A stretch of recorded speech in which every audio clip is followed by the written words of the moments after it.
నమస్కారం వార్తల్లోకి స్వాగతం ముందుగా ముఖ్యాంశాలు శ్రీ కోదండరామస్వామి ఆలయంలో సీతారాముల కళ్యాణోత్సవం సందర్భంగా పట్టు వస్త్రాలు సమర్పించిన చిత్తూరు జిల్లా కలెక్టర్ హరినారాయణన్ తిరుపతి నగరపాలక సంస్థ 14వ కమిషనర్ గా శనివారం బాధ్యతలు చేపట్టిన హరిత జగన్మోహన్ రెడ్డి బొమ్మను చూసి జనం అసహించుకునే రోజులు దగ్గరలోనే ఉన్నాయి పేర్కొన్న సిపిఐ నారాయణ కాణిపాక దేవస్థానంలో నిర్వహిస్తున్న నిత్య అన్నదానంలో పనిచేస్తున్న సిబ్బంది చేతివాటం 25 బస్తాల బియ్యం 2 బస్తాల కందిపప్పు స్వాధీనం చేసుకున్న అధికారులు.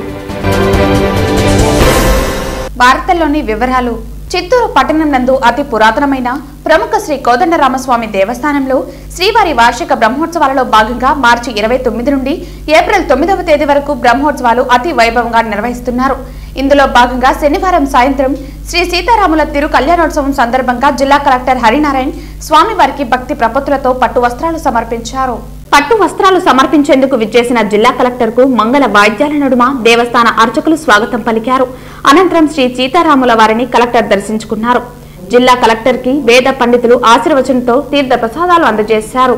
జిల్లా కలెక్టర్ వెంట EO Subrahmanyam Naidu, group temple manager Chengal Rayudu, ఆలయ చైర్మన్ వెంకటేష్ గుప్తా, ముఖ్య అర్చకులు వేణుగోపాల స్వామి, ధర్మకర్తలు రాజా, సతీష్ తదితరులు పాల్గొన్నారు.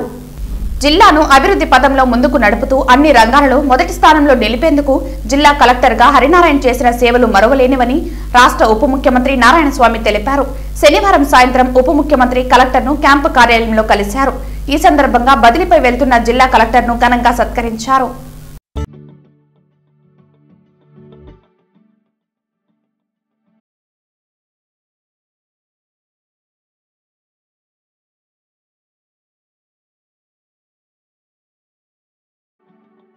తిరుపతి అభివృద్ధి ధ్యేయంగా ప్రజా ప్రతినిధులు, అధికారులు, ప్రజలు అందరి సహకారంతో నగరపాలక సంస్థను అభివృద్ధి పథంలో నడిపేందుకు తన సాయశక్తులా కృషి చేస్తానని తిరుపతి నగరపాలక సంస్థ నూతన కమిషనర్ గా పదవి బాధ్యతలు చేపట్టిన హరిత పేర్కొన్నారు.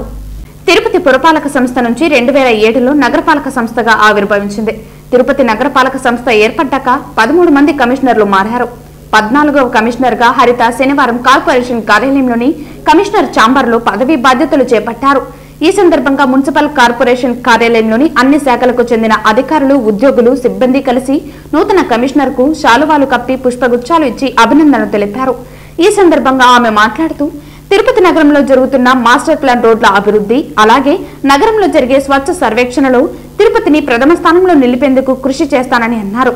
ప్రజలందరి సహకారంతో తిరుపతిని పరిశుభ్రంగా ఉంచుతూ మరింత మెరుగైన సేవలు అందిస్తూ మౌలిక సదుపాయాలను కల్పిస్తూ ప్రజలకు ఎక్కడా ఎటువంటి లోటు రాకుండా తిరుపతి నగర అభివృద్ధిని మరింత మెరుగుపరుస్తానని ఈ సందర్భంగా కమిషనర్ హరిత స్పష్టం చేశారు.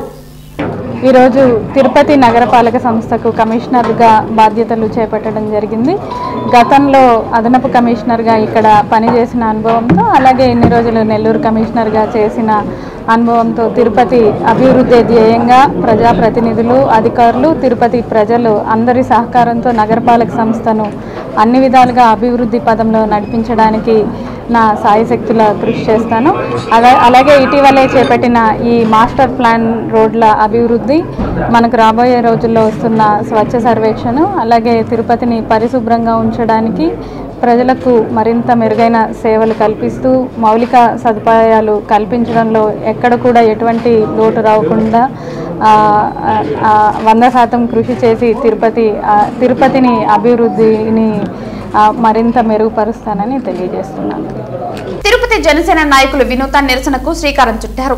వైసీపీ ప్రభుత్వం రాష్ట్రంలో నిన్నటి నుండి ప్రారంభించిన మా నమ్మకం నువ్వే జగన్, మా భవిష్యత్తు నువ్వే జగన్ అనే కార్యక్రమాన్ని వ్యతిరేకిస్తూ నేడు తిరుపతిలో జనసేన నాయకులు మాకు నమ్మకం లేదు జగన్, మా నమ్మకం పవన్ అంటూ నినాదాలతో ప్రతి గడప గడపకు వెళ్లి మా నమ్మకం పవన్ అంటూ స్టిక్కర్ను ప్రతి గుమ్మానికి అంటించడం జరిగింది.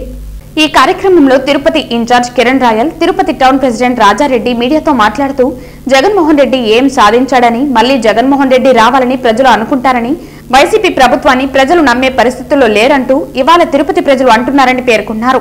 ఎక్కడ అభివృద్ధి జరిగిందో చూపించండి అని ప్రతి గడపకు వెళుతూ ఉంటే తమ నమ్మకం పవన్ అని స్టిక్కర్ ఇంట్లో అతికించండి అంటున్నారు. ప్రజలు రాబోయే రోజుల్లో ఖచ్చితంగా తిరగబడతారని ఎద్దేవా చేశారు.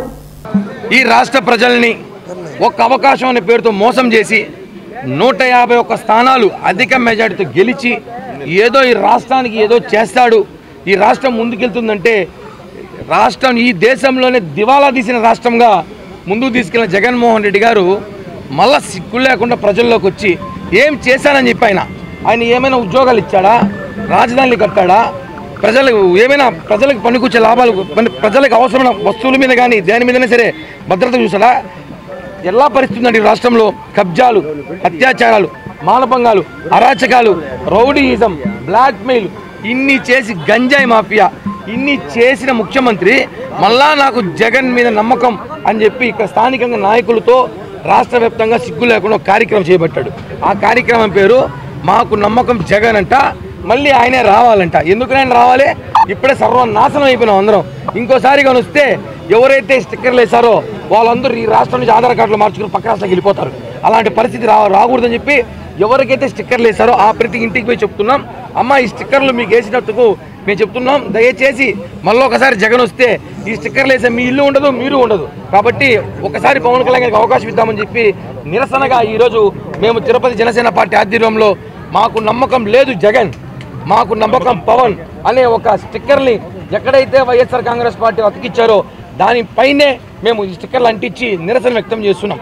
ఈయన చేసే కార్యక్రమాలన్నీ కూడా దౌర్జన్యాలు, దోపిడీ, చెత్త పన్ను, ఆ పన్ను, భూ కబ్జాలు, రౌడీయిజం, హత్యా రాజకీయాలు తప్ప రాష్ట్రానికి వీళ్ళు వెలగబెట్టింది ఏమీ లేదు.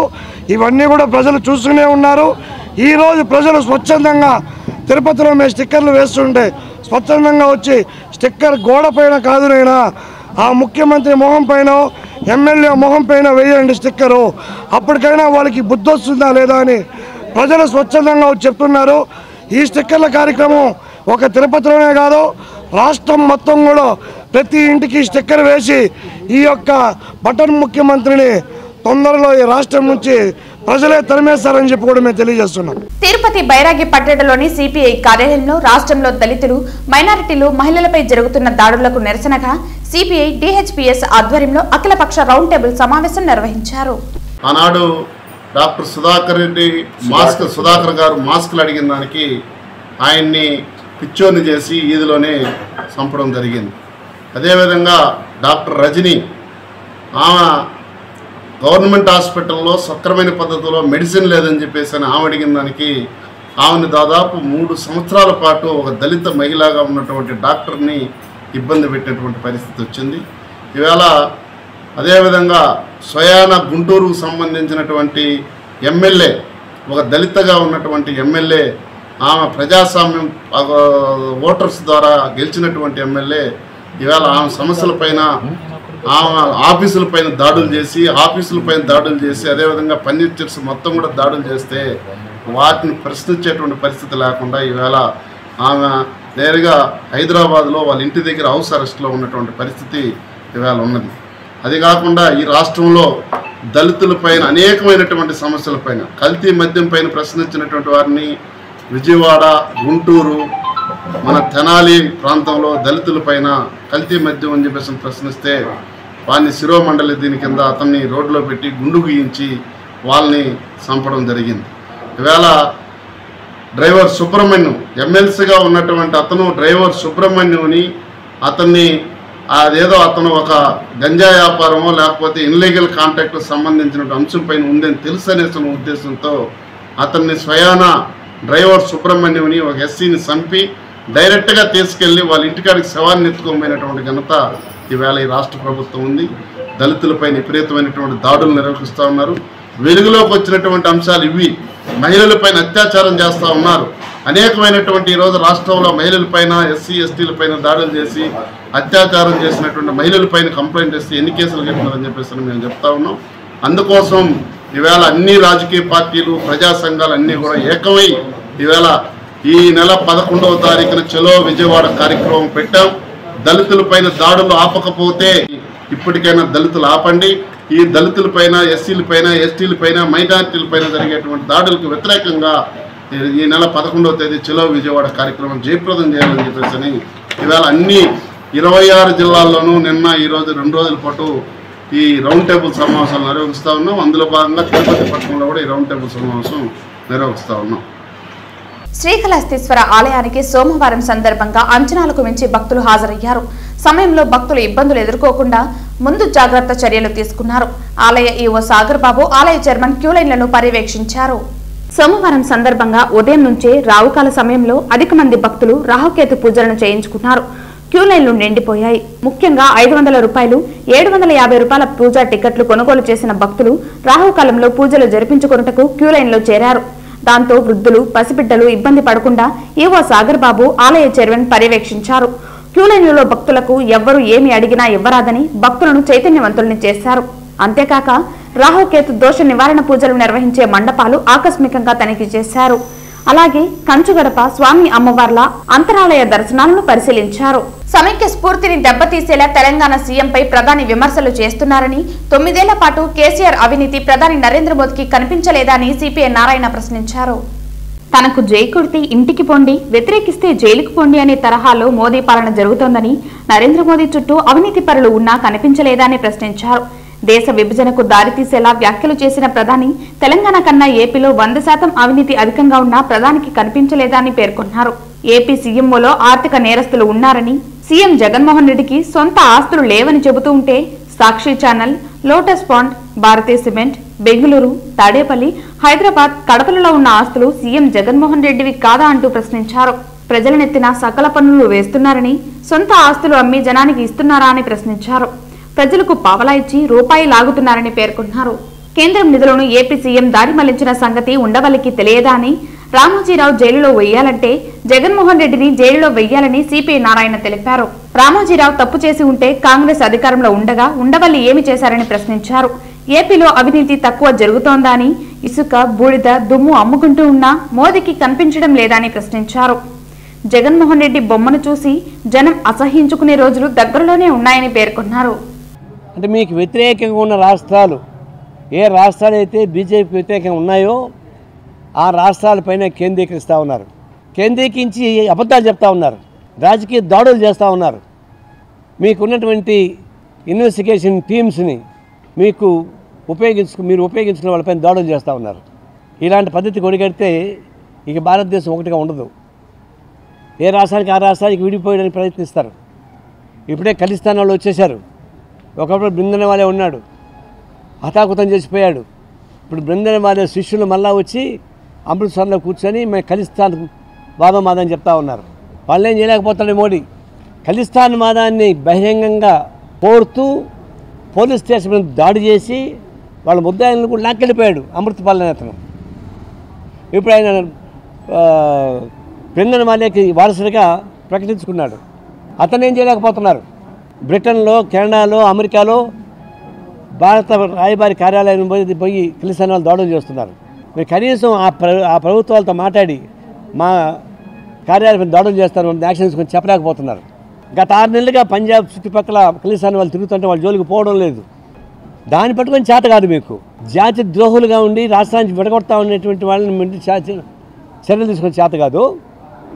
ప్రజల చేత ఎన్నుకోబడిన ప్రభుత్వాలని ఎట్ట కూలగొట్టాలని ప్రయత్నించేటువంటి మార్గాన్ని ప్రధానమంత్రి ఎన్నుకోవడం అనేది ఇది లౌకిక వ్యవస్థకి, ఫెడరల్ స్ఫూర్తికి, ప్రజాస్వామ్యానికి, మన రాజ్యాంగ స్ఫూర్తికి వ్యతిరేకంగానే మేము భావిస్తూ ఉన్నాం. వేసవితో పాటు వారాంతంలో వరుస సెలవులు రావడంతో తిరుమలకు విశేషంగా భక్తులు విచ్చేశారు. ప్రస్తుతం టోకెన్ లేని భక్తులకు శ్రీవారి దర్శనం కోసం 48 గంటల సమయం పడుతోంది. ఈ విషయాన్ని దృష్టిలో ఉంచుకుని భక్తులు తమ తిరుమల యాత్ర ప్రణాళిక రూపొందించుకోవాలని కోరడమైంది. కాగా తిరుమలలో శ్రీవారి దర్శనం కోసం క్యూలైన్లో వేచి ఉన్న భక్తులు తమ వంతు వచ్చే వరకు సంయమనంతో వేచి ఉండాలని విజ్ఞప్తి చేశారు. శ్రీకాళహస్తి పట్టణం బంగారమ్మ గుడి కాలనీ వద్ద వెలసి ఉన్న సంకట విమోచన ఆంజనేయ స్వామి ఆలయం నందు ఆలయ ధర్మకర్తల మండలి రామాంజనేయులు, దివ్యావతి దంపతులు ఉభయదారులుగా ఆంజనేయ స్వామి ఆలయ పూజారి ప్రసాద్ స్వామి ఆధ్వర్యంలో శ్రీ సీతారాముల కళ్యాణ మహోత్సవం అంగరంగ వైభవంగా నిర్వహించారు.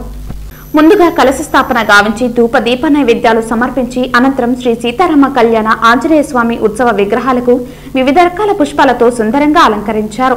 తదుపరి స్వామి అమ్మవార్లకు బాసికం, కంకణ దారులను గావించి మంగళ సూత్రానికి పూజలు నిర్వహించి జీలకర్ర బెల్లం స్వామి అమ్మవార్ల శిరస్సును ధరింపజేసి శాస్త్రోక్తంగా మంగళ వాయిద్యాల పూజార్ల మంత్రోచ్చరణ నడుమ అంగరంగ వైభవంగా శ్రీ సీతారాముల కళ్యాణం కన్నుల పండుగగా కొనసాగింది.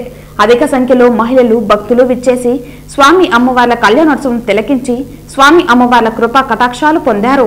పర్వదినాలను పురస్కరించుకుని మన బంగారమ్మ కాలనీ ఇచ్చాటూరు రోడ్డు యందు ఉన్న శ్రీ సంకట విమోచన ఆంజనేయ స్వామి దేవస్థానం నందు శ్రీరామనవమి నవరాత్రుల్లో 9వ రోజు సందర్భంగా ఈరోజు రాత్రి సీతారాముల కళ్యాణము రాత్రి 8 గంటలకు అంగరంగ వైభవంగా జరగడం జరిగింది.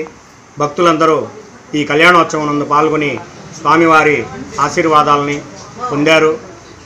మనిషి ఇంద్రియాలను అదుపులో పెట్టుకుంటే మోక్ష సాధన సాధ్యమని యాదగిరిగుట్ట బుచ్చి దాసగీత ఆశ్రమ అధిపతులు శంకరానందగిరి స్వామి అన్నారు.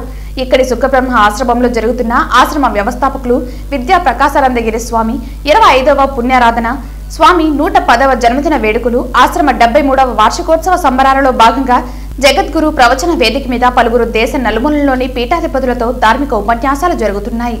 ఈ నేపథ్యంలో శుక్రవారం ఆశ్రమ పీఠాధిపతి సంపూర్ణానందగిరి స్వామి అధ్యక్షతన ధార్మిక ఉపన్యాసాలు ఏర్పాటు చేశారు. ఈ సందర్భంగా పీఠాధిపతి మాట్లాడుతూ, నేడు మనం సంపాదన అనే పరుగుల్లో పడి మన జీవితం ఎందుకు అనే సోదరును విస్మరిస్తున్నామని వివరించారు. అందుకే సాధువుల సత్సంగం ఎంతో అవసరమన్నారు. ఆశ్రమాలకు వచ్చి వినింది ఇక్కడే వదిలిపెట్టక వినింది ఆచరించుటకు ప్రయత్నించాలన్నారు. సాధువుల సంఘంతో మనకు జ్ఞానం వస్తుందన్నారు. మానవ జీవిత లక్ష్యంను తెలుసుకోవాలన్నారు. ఇంద్రియాలను నిగ్రహించుకోవాలని, మనిషి తన జీవితాన్ని సార్థకం చేసుకోవాలంటే మొదట ఇంద్రియాలను గ్రహించుకోవాలని శంకరానంద స్వామి పిలుపునిచ్చారు. ఆయన మనిషి 7 లక్షణాలను అలవాటు చేసుకోకుంటే తప్పక విజయవంతుడు అవుతారన్నారు. నిత్యం సత్య పలుకులతో ఉండాలని, మన అనే మమకారం వదులుకోవాలని, ఇతరుల పట్ల స్నేహభావం కలిగి ఉండాలని, ద్వేషం వదులుకోవాలన్నారు. మనిషి జీవితంలో బాధలు, కష్టాలు, దుఃఖం లేని వారు ఉండరన్నారు. మనిషిలో కపటం ఉండకూడదని, లేని మహిమలు చెప్పుకుంటే ఉన్న మహిమలు సున్నా అని మలయాళ స్వామి అన్నారని, అలాగే మనం నడుచుకోవాలన్నారు. జీవితంలో అసత్యం వస్తే ఏదైతే తత్వాన్ని తెలుసుకుంటేనే సార్థకం అవుతుంది, తెలుసుకోకపోతే మహతీ వినష్టి అనేటువంటి విషయాన్ని. మానవ జీవితంలో మనిషి అనేటువంటి వాడు 2 రకాలుగా మనం పెంచుకునే జంతువులు ఉంటాయి చూడండి, కుక్కలాగా, బరిలాగా, గాడిదలాగా ఇట్లా బతుకుతారు. అంటే దానికి ఏం చేస్తారు, మెడలో తాడు వేస్తారు, తాడు వేసి వాచిపోతుంటే అది వస్తూ ఉంటుంది అనమాట. అట్లా యమపాసం వేసి జన్మకు యమపాసాన్ని పట్టుకొని వాళ్ళు ఆచిపోతుంటే వీడు వెళ్తూ ఉంటాడు. ఇది జన్మలకి జరిగేటువంటి పరిస్థితి. అట్లా కాకుండా రెండోది ఎట్లా ఉంటుంది ప్రయాణం అంటే పల్లకిలో ప్రయాణం. పల్లకిలో కూర్చున్నటువంటి వాడు ఎటు చెప్తే అటు భటులు, సేవకులు పల్లకి మోసేటువంటి వారు తీసుకెళ్ళడం అనేటువంటి జరుగుతుంది. ఈ పల్లకి ప్రయాణం లాగా జ్ఞాని యొక్క ప్రయాణం ఉంటుంది. అజ్ఞాని యొక్క ప్రయాణం కుక్క మెడలో తాడు వేసుకొని రాకపోయేటట్టుగా ఉంటుంది. ప్రముఖ పుణ్యక్షేత్రమైన శ్రీకాళహస్తిలో శనీశ్వర స్వామికి వైభవంగా తైలాభిషేకం నిర్వహించారు. మకర రాశి నుంచి కుంభరాశిలోనికి శనీశ్వర స్వామి ప్రవేశించిన సందర్భంగా శ్రీకాళహస్తీశ్వర ఆలయంలోని శనీశ్వర స్వామికి మంచి నూనె, పాలు, పెరుగు, తేనె, పంచామృతం, విభూది, నారికేల జలాలు, కుంకుమ మరియు కలశ జలాలతో ప్రత్యేకంగా స్వామివారికి తైలాభిషేకం శాస్త్రోక్తంగా నిర్వహించారు. ఈ కార్యక్రమంలో శ్రీకాళహస్తీశ్వర ఆలయ ధర్మకర్తలి మండలి అధ్యక్షులు మరియు భక్తులు అధిక సంఖ్యలో పాల్గొన్నారు. కాణిపాక దేవస్థానం నిర్వహిస్తున్న నిత్య అన్నదానంలో నిత్యావసర వస్తువుల దొంగతనాలకు పాల్పడిన పలువురు సిబ్బంది ఇళ్లలో ఆలయ అధికారులు తనిఖీలు నిర్వహించారు. పలువురు సిబ్బంది అన్నదానంలో నిత్యావసర వస్తువుల దొంగతనాలకు పాల్పడినట్లు సమాచారం మేరకు కార్యనిర్వహణ అధికారి వెంకటేష్ మరియు ఆలయ అధికారులు వారి ఇళ్లలో తనిఖీలు చేసి భారీగా సామగ్రి స్వాధీనం చేసుకున్నారు. మరికొంతమంది సిబ్బంది ఇళ్లలో ఆలయ అధికారులు తనిఖీలు చేపట్టగా నిత్య అన్నదానంలో 2 ప్రధాన కుక్కులు, వాళ్ళకి 2 సహాయకుల ఇళ్లలో తనిఖీలు నిర్వహించగా సుమారు 25 బస్తాల బియ్యం, 2 బస్తాల కందిపప్పు స్వాధీనం చేసుకున్నట్లు అధికారులు తెలిపారు. తిరుమల శ్రీవారిని తెలంగాణ ఏపీ ఎన్జీఓ సంఘం అధ్యక్షులు బండి శ్రీనివాసరావు దర్శించుకున్నారు. శనివారం ఉదయం స్వామివారి నైవేద్య విరామ సమయంలో బండి శ్రీనివాసరావు స్వామివారి సేవలో పాల్గొని మొక్కులు చెల్లించుకున్నారు. దర్శన అనంతరం రంగనాయకుల మండపంలో ఆయనకు వేద పండితులు వేద ఆశీర్వచనం అందించగా ఆలయ అధికారులు పట్టు వస్త్రంతో సత్కరించి స్వామివారి తీర్థ ప్రసాదాలు అందజేశారు. అనంతరం ఆలయం వెలుపలకు వచ్చిన ఆయన మీడియాతో మాట్లాడుతూ ఉద్యోగులకి బకాయిలుగా ఉన్న 1900 కోట్లను ప్రభుత్వం చెల్లించాలని, పెండింగ్ లో ఉన్న డిఏల చెల్లింపుతో పాటు మరో 3 డిఏలను ప్రభుత్వం వెంటనే ప్రకటించాలని కోరారు. ప్రభుత్వం స్పందించకపోతే ఉద్యోగులతో చర్చించి కార్యాచరణ ప్రకటిస్తామని ఆయన హెచ్చరించారు. ఏ ప్రభుత్వంలో అధికారంలో ఉన్నా ఏప్రిల్ మాసంలో జీతాలు ఇవ్వటం ఆలస్యమవుతుందని, ఉద్యోగులకి ప్రతి నెల 1వ తేదీకి జీతాలు ఇవ్వాల్సి ఉన్నా ప్రస్తుతం 10వ తారీఖుకి జీతాలు పడుతున్నాయన్నారు. శ్రీవారి దర్శనం కోసం కుటుంబ సమేతంగా రావడం జరిగింది. ఇప్పటి వరకు ప్రభుత్వం దగ్గర జీపీఎఫ్ల గురించి ఏపీజీఎల్ఎల గురించి వీటన్నిటి గురించి కూడా మాట్లాడుతున్నాం. 1900 కోట్ల రూపాయలు ఆల్రెడీ జీపీఎఫ్లు కానీ అలాగనే ఏపీజీఎల్ఎలు కానీ అదేవిధంగా మరి పెండింగ్ ఉన్నటువంటి మెడికల్ బిల్లులు కానీ మొత్తం కూడా పేమెంట్లు జరిగినాయి. ఇంకా సరెండర్ లీవ్లు పోలీసు వాళ్ళకి సరెండర్ లీవ్లు పడాల్సింది. అదేవిధంగా ఈ రాష్ట్రంలో ఉన్నటువంటి ఉద్యోగ ఉపాధ్యాయ కార్మిక పెన్షన్ అందరికి కూడా మరి సరెండర్ లీవ్లు పడాల్సినటువంటి పరిస్థితి ఉంది. మరి అలాగనే డిఏలు మాకు పెండింగ్ ఉన్నటువంటి 5 డిఏలు అదేవిధంగా ప్రభుత్వం ఇంకొక 3 డిఏలు కూడా ప్రకటించాల్సినటువంటి ఆవశ్యకత ఉంది. అతి త్వరలోనే మరి ప్రభుత్వం సత్వర చర్యలు తీసుకొని ఆర్థిక పరిస్థితి కూడా బాగుండాలని శ్రీవారిని కూడా వేడుకొని ఉన్నాము. మరి ఒకవేళ ప్రభుత్వం ఇలాగనే మేనమేషాలు లెక్క పెడితే మేము మా యొక్క కార్యాచరణ కూడా ప్రకటించాల్సినటువంటి ఆవశ్యకత ఉంటుందని కూడా ప్రభుత్వానికి తెలియజేస్తాం. వెంకటేశ్వర వాళ్ళు ఇచ్చారు. మేము ఏపీ ఎన్జిఓ సంఘంగా ఇప్పటివరకు ప్రభుత్వానికి సమయం ఇవ్వడం జరిగింది. అంటే ఇది మార్చి నెల కాబట్టి జనరల్గా అది లేట్ అవుద్ది. అది ఏ గవర్నమెంట్ ఉన్నా కూడా దానికి మార్చి నెల కాబట్టి ఫైనాన్షియల్ ఇయర్ ఎండింగ్ కాబట్టి ఉంటుంది. కాబట్టి ఒక 4-5 రోజుల్లో జీతాలు అందరికి కూడా పడే అవకాశం ఉందని తెలియదు. అంటే యాక్చువల్గా చెప్పాలంటే ప్రభుత్వం 1వ తారీఖు జీతాలు ఇవ్వాల్సినటువంటి పరిస్థితి ఉంది. అయితే 10వ తారీఖు లోపు జీతాలు పడతామంటే దానికి మేము ప్రభుత్వానికి అనేక విధాలుగా విజ్ఞప్తులు చేశాము. సాధ్యమైనంత వరకు త్వరగా వేయటానికి మేము ప్రయత్నం చేస్తామని ప్రభుత్వం చెప్తా ఉంది. ఇది మరి కొత్త సంవత్సరంలోనన్నా ఫైనాన్షియల్గా 1వ తారీఖు జీతాలు వేస్తారని ఆశిస్తాం. ఇంకా పడలా, ఇవి స్టార్ట్ అయింది. అంటే మార్చి నెలలో జనరల్గా ఎప్పుడైనా కూడా లేట్ అవుతూ ఉంటుంది. మార్చి నెల ఫిబ్రవరికి నుంచి కానీ అంతకుముందు జనవరి కానీ ఎప్పుడైనా కూడా 10వ తారీఖు లోపే పడుతున్నాయి. 10వ తారీఖు దాకా టైం తీసుకుంటుంది ప్రభుత్వం. తిరుమల శ్రీవారిని సినీ దర్శకురాలు గౌరీ రోనంకి దర్శించుకున్నారు. శనివారం ఉదయం స్వామివారి నైవేద్య విరామ సమయంలో ఆమె పాల్గొని మొక్కులు చెల్లించుకున్నారు. దర్శన అనంతరం ఆమెకు ఆలయ రంగనాయకుల మండపంలో వేద పండితులు వేద ఆశీర్వచనం అందించగా ఆలయ అధికారులు పట్టు వస్త్రంతో సత్కరించి స్వామివారి తీర్థ ప్రసాదాలు అందజేశారు. అనంతరం ఆలయం వెలుపలకు వచ్చిన ఆమె మీడియాతో మాట్లాడుతూ త్వరలోని నూతన చిత్రం ప్రారంభిస్తున్న నేపథ్యంలో స్వామివారిని దర్శించుకుని ఆశీస్సులు పొందడం జరిగిందన్నారు. పెళ్లి సందడి సినిమా లాగానే ఈ చిత్రం కూడా ఘన విజయం సాధించాలని శ్రీవారిని ప్రార్థించినట్లు తెలిపారు. నూతన చిత్రం కూడా పూర్తిగా వినోదాత్మక చిత్రంగా నిర్మిస్తున్నట్లు తెలిపారు. ఓం నమో వెంకటేశాయ. ఆల్రెడీ మమ్మీ డాడీ గురువు గారు కె రాఘవేంద్ర గారు ఆశీస్సులు తీసుకున్నాను. ఇప్పుడు స్వామివారి ఆశీస్సులు తీసుకోవడానికి వచ్చానండి. మా ఈ మంత్ ఎండ్లోని అంటే లాస్ట్ వీక్లోని షూటింగ్ స్టార్ట్ అవుతుంది. సో దానికి బిఫోర్ వాళ్ళ ఆశీస్సులు తీసుకోవాలి కదా. నా ప్రీవియస్ ఫిలిం పెళ్లి సందడి సార్ ఆధ్వర్యంలోనే జరిగింది. అలాగే ఇప్పుడు కూడా అలాగే జరగాలని కోరుకుంటున్నాను. మళ్ళీ ఇంకొక ఎంటర్టైన్మెంట్ ఫిలిం అండి. ప్రీవియస్ ఫిలిం కొద్దిగా ఫ్యామిలీ ఎంటర్టైన్మెంట్ ఫిలిం అయింది. ఇది కొద్దిగా స్టూడెంట్స్ లాంటి ఫిలిం. ఆల్ కంప్లీట్గా స్టూడెంట్స్ ఉంటుంది. అఫ్కోర్స్ అందులోని కొద్దిగా పేరెంట్స్ ఇన్వాల్వ్మెంట్, అసలు ఎలా ఉంటుంది, అసలు ప్రజెంట్ యూత్ ఎలా ఉన్నది అనే దాని మీద ఉన్నది. Completely again one more entertainment film అండి. త్రూ అవుట్ 2 hours వచ్చి ఎంజాయ్ చేసుకొని చక్కగా హ్యాపీగా నవ్వుకుంటూ వెళ్ళచ్చు అందరూ కలిసి. అండ్ ఆశీస్సులు అండ్ గురుగారు ఆశీస్సులు ప్రజలందరూ ఆశీస్సులు ఉంటాయని కోరుకుంటున్నాను. ఓం నమో వెంకటేశ్వర. తిరుమల శ్రీవారిని పలువురు ప్రముఖులు దర్శించుకుని మొక్కులు చెల్లించుకున్నారు. తిరుమల శ్రీవారిని తెలంగాణ ఎన్నికల కమిషనర్ పార్థసారథి మరియు తెలంగాణ హైకోర్టు న్యాయమూర్తి జువ్వాడి శ్రీదేవి దర్శించుకున్నారు. శనివారం ఉదయం స్వామివారి నైవేద్య విరామ సమయంలో వీరిరువురు స్వామివారి సేవలో పాల్గొని మొక్కులు చెల్లించుకున్నారు. దర్శన అనంతరం రంగనాయకుల మండపంలో వీరికి వేద పండితులు వేద ఆశీర్వచనం అందించగా ఆలయ అధికారులు పట్టు వస్త్రంతో సత్కరించి స్వామివారి తీర్థ ప్రసాదాలు అందజేశారు. వార్తలు ముగించే ముందు ముఖ్యాంశాలు మరోసారి. శ్రీ కోదండరామస్వామి ఆలయంలో సీతారాముల కళ్యాణోత్సవం సందర్భంగా పట్టు వస్త్రాలు సమర్పించిన చిత్తూరు జిల్లా కలెక్టర్ హరినారాయణన్. తిరుపతి నగరపాలక సంస్థ 14వ కమిషనర్ గా శనివారం బాధ్యతలు చేపట్టిన హరిత.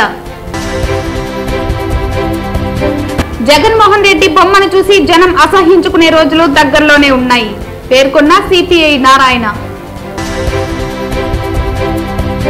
కాణిపాక దేవస్థానంలో నిర్వహిస్తున్న నిత్య అన్నదానంలో పనిచేస్తున్న సిబ్బంది చేతివాటం. 25 బస్తాల బియ్యం, 2 బస్తాల కందిపప్పు స్వాధీనం చేసుకున్న అధికారులు. ఈ వార్తలు ఇంతటితో సమాప్తం. తిరిగి వార్తల్లో మళ్ళీ కలుద్దాం. అంతవరకు సెలవు. నమస్కారం.